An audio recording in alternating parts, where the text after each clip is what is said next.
जय श्रीमन्नारायण। श्रीमते रामानुजाय नमः।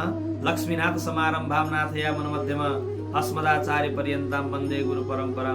परम पूजनीय प्रातस्मरणीय वन्दनीय आनन्दनीय सद्गुरुदेव र आचार्य आशीर्वादद्वारा हामीले भोलिका दिनमा 2082 साल कार्तिक महिनाको 15 गते शनिबार तुलसी दामोदर विवाह एवं भगवान शालिग्राम र जगन्नाथ भगवानको तिरुमञ्जन, तुलसी आरती, तुलसी अर्चना र सविधि रूपले अनेक प्रकारका कार्यक्रमहरू गर्दैछौँ र यो भव्य सभ्य र नव्य समयमा हजुरहरू जति टाढा भए पनि यसैलाई आधार मानेर अबु सागराको शारजाहमा अल नैली बिल्डिङ 203 मा हजुरहरू आउनुहोला र भोलिको दिन विशेष गरेर एकादशी, ठुलो एकादशी र यदि हामीले वर्षभर एकादशीको व्रत बसेका छैनौँ भने पनि भोलिका दिनमा भगवानलाई विशेष गरेर तुलसीको अर्चना र आरती गर्नाले वर्षभरिको एकादशीको फल प्राप्त गर्नेछौँ।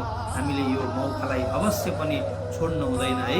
सबै आउनुहोला, हजुरहरूको प्रतीक्षामा छु। जय श्रीमन्नारायण।